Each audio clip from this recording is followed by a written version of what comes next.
Baking 9 to 5. That's the way we cook our bread loaves. Check this out.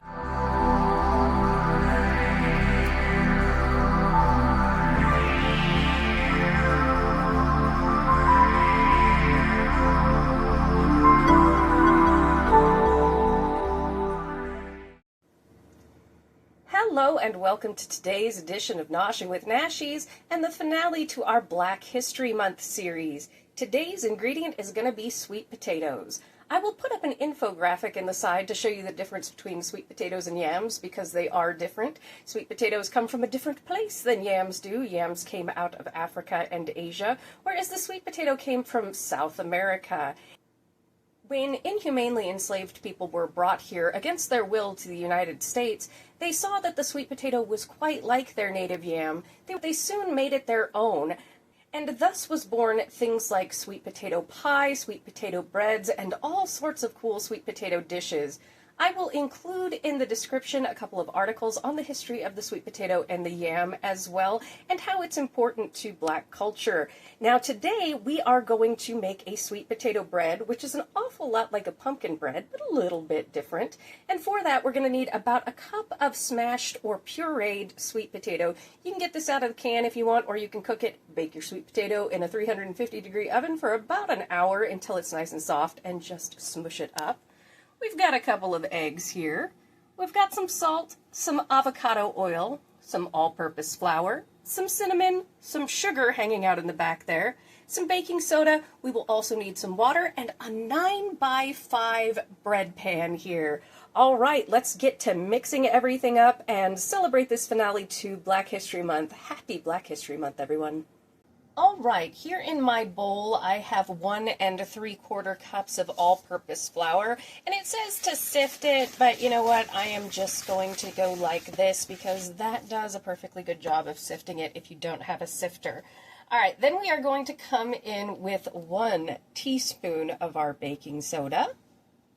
And then we are going to come in with a 1/2 teaspoon of our cinnamon, a 1/2 teaspoon of our nutmeg, and 1/4 teaspoon of our salt. And we are just going to take everyone and get them well incorporated. And then we're going to set the flour off to the side for just a moment. Basically, you don't want to overbeat the batter. That's why we want to make sure everything is nice and incorporated into our flour. That's why sifting is wonderful. So I'm going to stick this to the side, and we are going to come in with our other bowl, which has 1 1/2 cups of sugar, and we are going to combine this with a 1/2 cup of avocado oil, which is my favorite oil to use. You can use any kind of cooking oil that you like, and in place of the eggs, I'll go ahead and put in the description some egg alternatives like flax and banana and how to do that, because eggs are very expensive. We just want to mix our oil and our sugar together. Then we are going to come in with our 2 beaten eggs here. I love these kitty measuring cups. They're so cute. They're also accurate, which is super neat. And we are just going to make sure that everybody gets nice and incorporated here. All right.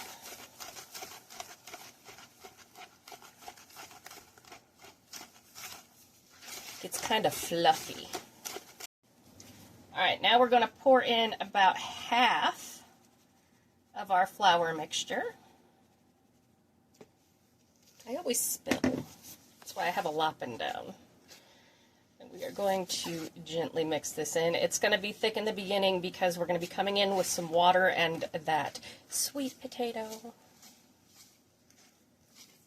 And we are going to come in. It is 1/3 cup of water, and I'm going to go 1/2 of this in and mix it up. We want to make sure those sugar crystals start melting. It's already just smelling amazing in here. It's a nice, thick, hearty bread. And you can add pecans or any kind of nut that you enjoy to this as well. And a cream cheese frosting, which I will link in the description. one of my recipes with a cream cheese frosting. We're coming back in with the other half of our flour, in case you do want to make a cream cheese frosting for the top of this, because again, it will be spectacular. We're just going to mix this up.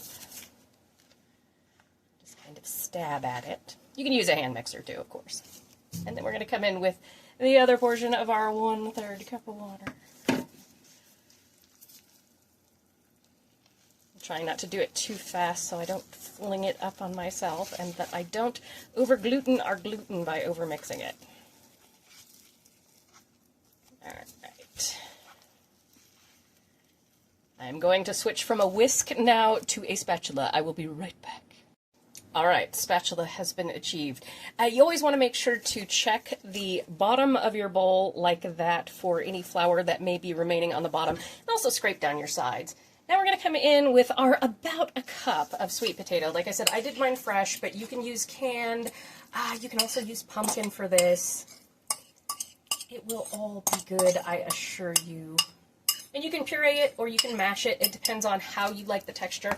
I like it a little more textured, so that's why I did not fully puree mine. To do that, you just throw it in a blender. And we are just going to kind of fold this in until everybody gets incorporated. Oh, that sweet potato smells amazing.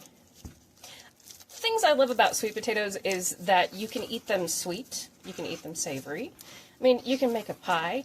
I saw a great recipe recently for a sweet potato focaccia bread, which I think when my knee heals up, I hurt my knee, I think we may tackle just for fun as the summer months come in a couple of months here, so. You know, once spring starts or summer, I think it'll be really good. All right, you don't want to over mix it. You just kind of want to get everybody in there. I'm going to go grab my bread pan. All right, I sprayed this is a brand new bread pan from Tramontina. You will see my review of the set coming up soon because this is my first time baking with it. And so we're going to see how this works out. You'll be the first to know before I actually do the review. But it is actually an 8.5 by 4.5. So it's a little bit smaller than a 925, but it'll work out just fine. And you can spray it with a little non-stick spray, or you can line it with some parchment paper. That's just fine. Just make sure you have your oven preheated to 350 degrees behind us. There we go. All right, I'm going to shake this down just a little bit to get everybody in there. And there we go. There is our bread. Now I'm going to put this in a 350 degree oven for about an hour or until a toothpick comes out clean in the center. All right, Nashlets, I will see you in just a bit. Baking 9 to 5, that's the way we cook our bread loaves. Check this out. That Tramontina did beautifully. I've pulled it out of the oven. It took me about an hour and 10 minutes in my oven at 350. It is gorgeous. It smells so good. I'm going to let this cool for about 10 minutes, and then we will do the test of this pan to see how it comes out, and then we'll let it cool a little bit more, and we'll taste the bread. See you in a bit, Nashlets. All right, it's been 10 minutes. Here's our bread. Let's flip it out and see how the non-stick on this Tramontina did. Boom, and look at that, beautiful, because that sweet potato is sweet. It's got those starches. It caramelized beautifully, so I'm going to let this cool for just a few more minutes, and then we'll cut it open, do the finale, and have a little taste test. I'm telling you, the smell wafting off of this is incredible. I mean, you can see the condensation in the pan. This is amazing. All right, I'll see you in just a bit. All right, this has cooled down. We have our bread here. I've got a serrated knife. A little bit of crunch, but ooh, it's so soft. Oh my goodness. Oh, and it's got the pieces of the sweet potato in there. Look at that beautiful bread. Mr. Nashies, would you like to come in and do a little finale taste test with me here of our bread? I'm going to give you a piece. I'm going to grab me. Look at that beautiful. Oh, okay. Let's get ready to go. All right. Let's do this. Cheers. Cheers. Oh, that's buttery. Mm-hmm. That is soft. It is sweet. That is so moist. It's very much like the base of a banana nut bread, pumpkin bread, zucchini bread, but with that beautiful sweet potato flavor that's been caramelized on the edges. It's just so lovely. For real, Nashlets, I highly recommend making this recipe and also checking out the links that I'm going to put in the description for the history of the sweet potato and how it came to be and how sweet potato dishes came to be. And there we have it, Nashlets, our beautiful sweet potato bread. I'm telling you, make this. And our finale to Black History Month. And remember, every day is a good day to study and remember and honor history.